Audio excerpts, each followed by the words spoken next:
तुम्हाला मिम्मी हा चित्रपट आठवतोय का? या चित्रपटात अभिनेत्री कृती सेनन एका विदेशी जोडप्यासाठी सरोगेट मदर होण्याचा निर्णय घेते. पैशांसाठी आणि स्वतःची स्वप्न पूर्ण करण्यासाठी ती हा मार्ग निवडते. आई होणं हा स्त्रीच्या आयुष्यातील सर्वात सुंदर आणि भावनिक अनुभव मानला जातो. मातृत्व ही निसर्गाने स्त्रीला दिलेली अनमोल देणगी आहे. पण कल्पना करा, जर याच मातृत्वाशी संबंधित एक गूढ आणि भीषण काळा धंदा आपल्या आसपासच सुरू असेल तर? महाराष्ट्रातील बदलापूरमध्ये उघडकीस आलेल्या एका धक्कादायक प्रकरणाने केवळ राज्यालाच नाही तर संपूर्ण देशाला हादरवून सोडले. हे संपूर्ण प्रकरण नेमकं काय आहे हेच आपण या व्हिडिओत समजून घेऊ. नमस्कार, मी अनुजा आणि तुम्ही पाहताय कार्यारंभ. आज आपण एका अशा प्रकरणाबद्दल बोलणार आहोत ज्याने समाजालाच मोठा धक्का दिलाय. बदलापूरमध्ये स्त्रीबीजाच्या अवैध विक्रीचं एक भीषण आणि गूढ रॅकेट उघड झाले. धक्कादायक बाब म्हणजे हा संपूर्ण प्रकार एखाद्या मोठ्या हॉस्पिटलमध्ये नव्हे तर चक्क एका साध्या घरातून चालवला जात होता. बाहेरून सर्व काही सामान्य दिसणाऱ्या त्या घरामध्ये आत मात्र पैशांच्या आमिषाने महिलांना जाळ्यात ओढण्याचा काळा व्यवसाय सुरू होता. आता ज्यांना या विषयाबद्दल माहिती नाही त्यांच्यासाठी थोडक्यात समजून घेऊया.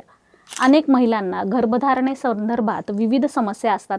काही महिलांची गर्भपिशवी व्यवस्थित नसते, काहींना मासिक पाळीशी संबंधित त्रास असतो, तर काही महिलांमध्ये स्त्रीबीज योग्यरित्या तयार होत नाही. काही वेळा वयाच्या आधीच मेनोपॉज म्हणजेच मासिक पाळी बंद होण्याची प्रक्रिया सुरू होते. अशा परिस्थितीत आधुनिक वैद्यकीय तंत्रज्ञान मदतीला येतं.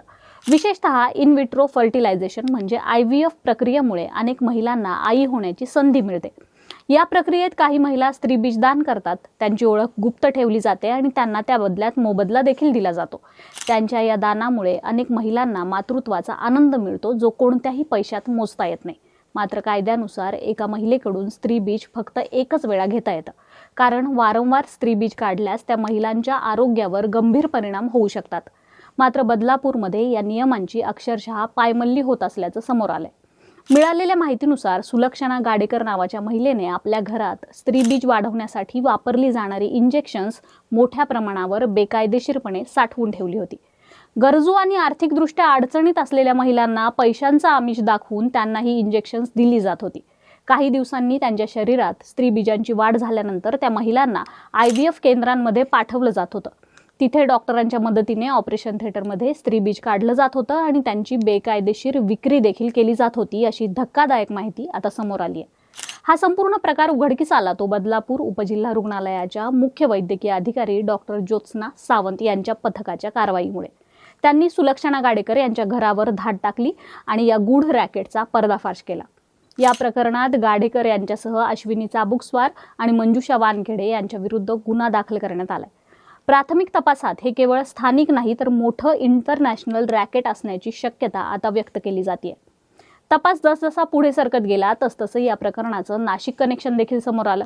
त्यानंतर नाशिकमधील मालती IVF सेंटरवर कारवाई करण्यात आली.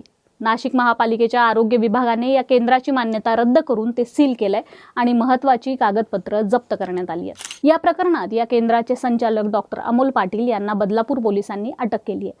त्यांच्यावर सरोगेट मदर एजंट म्हणून काम केल्याचा गंभीर आरोप आहे.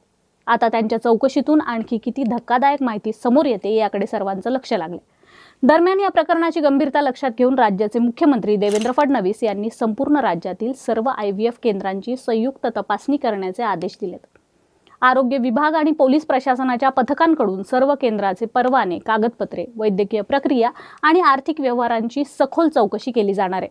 मातृत्वासारख्या पवित्र भावनेचा गैरफायदा घेत चाललेला हा काळा धंदा नेमका किती मोठा आहे आणि यामागे अजून किती चेहरे लपलेले आहेत हे येणारा काळच सांगेल. पण एक गोष्ट मात्र नक्की, या प्रकरणाने समाजाला आणि प्रशासनालाही मोठा धक्का दिलाय.